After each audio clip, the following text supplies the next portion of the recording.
সকাল 6টা বাজে প্রায়। আমি উঠেছি তখন সকাল 5টা হবে। উঠে টুকটাক বুঝতেই পারছো কাজ তো থাকেই। আর সারারাত্রি না ঘুম হয় না কোথাও বেরোনো থাকলে। মনে হয় যে অ্যালার্মটা দিয়ে তো ছি, কিন্তু অ্যালার্মটা বাজলে উঠবো তো, মানে অ্যালার্মটাকে কেটে কেটে না ঘুমিয়ে পড়ি, মানে এটা ভীষণ ভয়। আর ঠিক মতো করে যেহেতু আগের দিন বিয়ে বাড়ি ছিল না, মানে মানে খাওয়াটা ঠিক মতো হজমও হয় না দেখবে। তো যাই হোক তাড়াতাড়ি উঠেই গেছি, উঠে যেটুকু যা কাজ ছিল হয়ে গেছে। আর এই বাবু মশাইও ঘুমাচ্ছিল, এই উঠালাম। ওঠালে না যদি আমি এরকম ভাবে ক্যামেরাটাকে ধরি, নিজের মুখটা নিজে দেখে তো আর হাসে। ও দেখলাম মানে এদিকে মনটা ডাইভার্ট হয়ে গিয়ে কান্নাটা থেমেও গেল। ও দেখছি চুপ করে তাকিয়ে রয়েছে দেখো। আর মাথার মধ্যে পাউডারটা দিয়ে দিয়েছি সাইডে, মনে হচ্ছে পাকা চুল। যা হোক আমরা এই এখন বেরোবো, আমরা মা বেটায় রেডি, ওর বাবাও রেডি হচ্ছে। আমরা এই আমাদের ট্রেন হচ্ছে 6টা 50-এ। তো এখান থেকে বেশিক্ষণ লাগবে না, ওলা ধরে আমরা দক্ষিণেশ্বর চলে যাবো। এখান থেকে দক্ষিণেশ্বরটা 10 মিনিট লাগে আমার ঘর থেকে। তো দক্ষিণেশ্বরে হচ্ছে 7টা বোধহয় 10-এ টাইম। তারপরে আমরা ওই দক্ষিণেশ্বর থেকেই ট্রেনটা ধরে নেবো। তো চলো তোমাদের সঙ্গে তারপরে দেখা হচ্ছে, কথা হচ্ছে। তো এখানে যোগুর বাবাও রেডি হয়ে গেছে, ও যাওয়ার আগে ঠাকুরকে নমস্কার করে নিচ্ছে। আর বাইরে দেখি কি রোদ, এখন সকাল 6টা 10-15 বাজে, মানে সূর্যি মামা একেবারে তেজ হয়ে একদম বসে আছে আর কি। বাইরে যে বেরোলে কি গরম লাগবে আমি সেটাই শুধু ভেবে মরে যাচ্ছি। আর এখানে দেখো আমরা ওলা বুক করে বেরিয়েও গেছি। যোগু গাড়ির মধ্যে হালকা হালকা ঝিমোচ্ছে, এত গরম বাইরে, বললাম না যে কি বলবো। এসিটা চালাইনি গাড়ির মধ্যে, জানি বাইরে বেরিয়ে সেই তো কষ্ট হবে। আর ট্রেনটা না আমাদের এসি কাটা হয়নি বলতে রিজার্ভেশন পাইনি, আমরা স্লিপারেই রিজার্ভেশন করে যাচ্ছি। ছিল এসি বলতে ওই ফার্স্ট এসিতে ছিল। আর ফার্স্ট এসিতে আমরা যাচ্ছি, সেখানে মানে অল্প একটু জায়গা, সেখানে কি শুধু শুধু অত টাকা দিয়ে এসি করে যাব, থার্ড এসি পেলে মেনে নিতাম। তো আমরা কোথায় যাচ্ছি এখনও তো তোমাদের বলা হয়নি। হ্যাঁ, আমি যাচ্ছি তারাপীঠ, আজকে যোগুর জন্মদিন। তো সে কারণে ওখানে গিয়ে পুজো দেবো, প্লাস আমার হাজব্যান্ডের কিছু অফিসিয়ালি ওখানে কাজ আছে, তো মেনলি সেই কারণেই যাওয়া। তো ও বললো যে চলো, পুজোও দেওয়া হয়ে যাবে আর কাজও হয়ে যাবে। কিন্তু ঘুরতে এসে যে কি ফ্যাসাদে পড়লাম কি বলবো। 7টা 10-এ দক্ষিণেশ্বর থেকে ট্রেন ছিল কাঞ্চনজঙ্ঘা, 2 ঘন্টা ওয়েট করছি জানো, প্রায় 9:45 বাজে। তারপরে ট্রেন এলো, 2 ঘন্টা ধরে কোনো শিওর নেই ট্রেন আসবে কি আসবে না।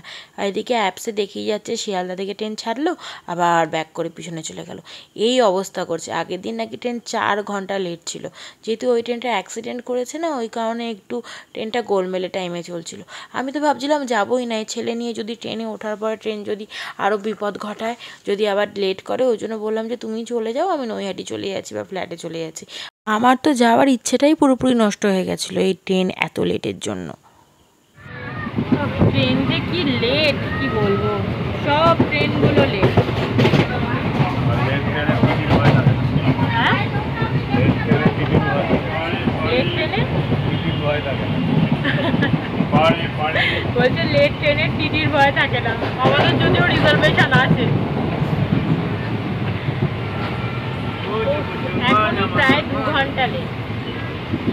যখন আমি স্টেশনের মধ্যে যাব না বলছি, তখন স্টেশনে একটা প্যাসেঞ্জার ছিলেন, তিনি বললেন যখন ঠাকুরের নাম করে বেরিয়েইছো তো চলেই যাও, ঠাকুর টেনেছে বলেই তো এত দূর আসতে পেরেছো, নয়তো ভবিষ্যতে দেখবে হয়তো এইটুকানিও আসা হবে না, হয়তো যাওয়াই হবে না। তো আমি ভাবলাম যে হ্যাঁ, উনি কথাটা ঠিকই বললেন, এরকম অনেক প্ল্যান আছে যে হয়েছে কিন্তু আর সাকসেসফুল হয়নি, মানে মুখের কাছে এসে প্ল্যান একদম ভেস্তে গেছে। তো তার থেকে ভালো যখন হয়েইছে, চলেই এসছি, এতটা তো চলেই যাই। তো এই ভাবনা চিন্তা করে আর কি চলেই এলাম। কিন্তু ট্রেনটা ওঠার পরে দেখলাম খুব ভালোই গেছে, একটুও লেট করেনি, ওই যা স্টেশনেই 2 ঘন্টা লেট করেছে, নয়তো ট্রেনটা নর্মালি ভালোই গেছে।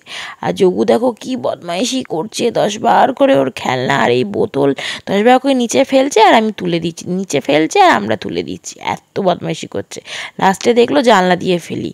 আর এখানে দেখো আমরা এই হোটেলে ঢুকে গেছি, একদম দুর্ভিক্ষ পীড়িত মানুষের মতো দেখতে হয়ে গেছে আর কি, গরমে মুখ চোখ একদম ভেস্তে গেছে আমাদের। আমরা হোটেলে এসে চেক ইন করে স্নান সেরে তারপর যোগুকেও স্নান করিয়ে দিলাম, ও ভীষণ টায়ার্ড হয়ে গেছিলো। তারপরে খাওয়া দাওয়া সেরে এমন ঘুমিয়েছি প্রায় বোধহয় 4-5 ঘন্টা। আমরা ঢুকলাম তখন কটা বাজে, হোটেলে যখন ইন করলাম তখন 1টা বাজে। আমাদের হোটেল বুক করে আসা ছিল না, কারণ দেখবে হোটেল যদি বুক করে আসা হয় না, মানে যে কোনো অনলাইন সাইট থেকে আমরা দেখেছি যখন ভীষণ রাশ থাকে, মনে হয় যে না এই টাইমটা পিক টাইম, তখন আমরা বুক করে আসি। আর এটা তো হঠাৎ করে এসছি, আর এই টাইমে গরমে এইখানে খুব মানে আসে, সব সময় ভিড় হয়, কিন্তু ওই রকম কি হয়েছে বলো না, কেন কাজ ওই রকম হোটেলে যে অত ভিড় হবে, হোটেল পাওয়া যাবে না তা নয়।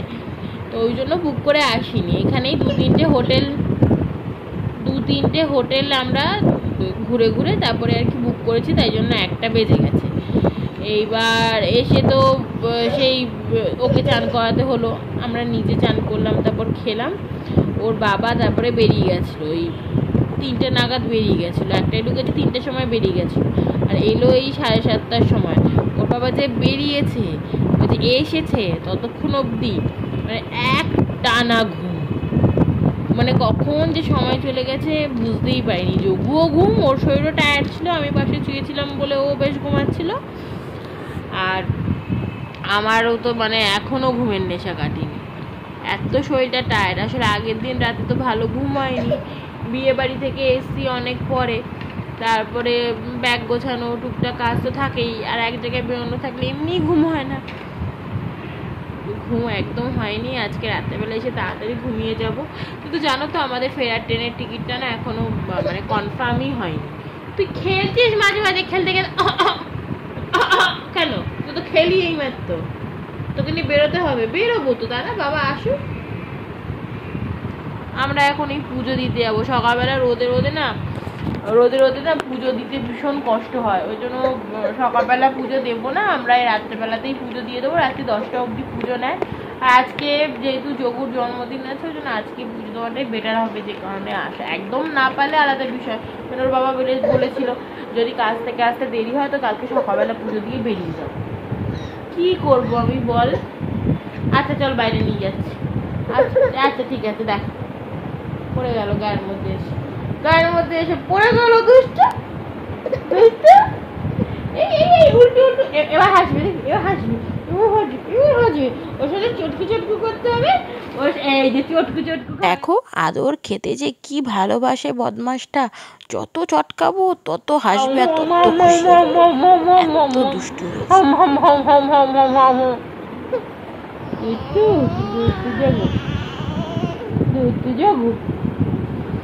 যোগু দুধ বলে দাও তো তোমরা সবাই যোগুকে হ্যাপি বার্থডে। যোগুকে হ্যাপি বার্থডে বলে দাও, বলো তো যোগু হ্যাপি বার্থডে বলো। যোগু বলে থ্যাংক ইউ, সবাইকে বলে দাও। আমার এখন 292টা সাবস্ক্রাইবার আছে, তো তোমাকে 292 জন বলছে happy birthday, happy birthday, happy birthday, happy birthday. আমি এই গান করে দিলাম সবার হয়ে, তাই তো? তুমি হাসছো, তোমার সাথে বকু বকু করতে হবে, নয় খেলু খেলু করতে হবে, নয় গুলু গুলু করতে হবে, তাই তো? হ্যাঁ, ঘুম থেকে ওঠার পর থেকে না তোর সঙ্গে বকে বকে আমার মুখগুলো ব্যথা হয়ে গেছে, তোর আর কি। এই ওর বাবা আসুক, তারপরে এখন পুজো দিতে যাবো। চলো তারপর তোমাদের সঙ্গে দেখা হচ্ছে। আমি মোটামুটি রেডি হয়ে গেছি, এই যে যোগুও রেডি। বাবু মশাইকে আজকে নতুন জামা পরিয়েছি, দেখো। আর এদিকে ওর বাবাও রেডি, নিচ থেকে ফোন করে যাচ্ছে। তো আমরা এখন বেরিয়ে যাব, তার আগে আমরা এখন বেরিয়েই গেছি। হোটেলটা বেশ ভালোই ছিল, লিফট আছে, বেশ গিজারের ব্যবস্থা, সব কিছু নর্মালি যা যা থাকে সবই ছিল। মোটামুটি শান্ত পরিবেশ, ভালোই, একদম টেম্পেলের কাছে। আর আমরা দেখো এই মার্কেটের মধ্যে দিয়ে যাচ্ছি, প্রচুর দোকান এখানে, প্রচুর, বেশ ভালো লাগে মার্কেটটা ঘুরতে। কিন্তু জিনিসপত্রের যাও তো প্রচুর দাম, কলকাতায় এর থেকে দাম অনেক কম। আর তুমি ওই মিষ্টি ল্যাংচাগুলো যদি খাও তারাপীঠে হ্যাঁ ল্যাংচা বিখ্যাত অবশ্যই। ছোটোবেলায় আমিও যখন আমার বাবার সাথে এসেছিলাম তখন খেয়েছিলাম। তখনকার কোয়ালিটি আমার মনে নেই, কিন্তু আশা করছি তখনকার কোয়ালিটি ভালো ছিল। কিন্তু এখনকার কোয়ালিটি জঘন্য। ওর থেকে তুমি পাড়ার লোকাল দোকানের ল্যাংচা খাবে, দেখবে অনেক ভালো। খাওয়া যায় না, এত বাজে ল্যাংচা। ওরা তো জানে যে এগুলো ফ্লাইং কাস্টমার, ডেলিকার নয়, ওই জন্য ওরা ওই রকম বাজে কোয়ালিটি তৈরি করে। সেই একদম মানে কি বলবো, ময়দা দেওয়া, কোনো টেস্ট নেই, কিচ্ছু নেই, তেলের গন্ধ, অতি জঘন্য খেতে। যাই হোক, আমরা এই মন্দিরে ঢুকে গেছি, আমাদের পুজো দেওয়াও হয়ে গেছে। আর দেখো মন্দিরে কি ভিড়! হ্যাঁ, ওই কৌশিকী অমাবস্যা বা ফলহারিণী অমাবস্যার মতো হয়তো সেই প্যাকটা ভিড়টা নয়, তবে ভালোই ভিড়। সারা বছরই কিন্তু মন্দিরে ভিড় থাকে। আর কি ভাগ্যিস দেখো, পরের দিন থেকেই অম্বুবাচী শুরু ছিল। যদি আমরা আর একটা দিন পরে যেতাম, বা যোগুর জন্মদিন যদি একটা দিন পরে পড়তো, তাহলে আর ঠাকুরের মুখটাই আমাদের দর্শন হতো না। যাক, ঠাকুর যা করে ভালোর জন্যই করে। হয়তো ঠাকুর চেয়েছিল তাই আশাটা হয়েছে আর কি, আসবো না করেও। তো এখানে শ্মশানে এসছি যোগুকে নিয়ে। যোগু না এত অন্ধকার আর এই বাউল গান হচ্ছিল, সবাই নাচছিল দেখে খুব ভয় পেয়ে গেছে। ও আর বাবার কোলেও থাকছিল না, সে আমাকে এসে আর কি জড়িয়ে ধরছে। তো আমরা বেশিক্ষণ ঘুরিনি, অনেক রাত হয়ে গেছিলো যেহেতু। তাড়াতাড়ি পুজো দিয়ে ফিরে এখানে এই খাবার কিনে সঙ্গে সঙ্গে হোটেলে ঢুকে গেছি। পরের দিন সকালবেলা আর যেহেতু ট্রেন ছিল।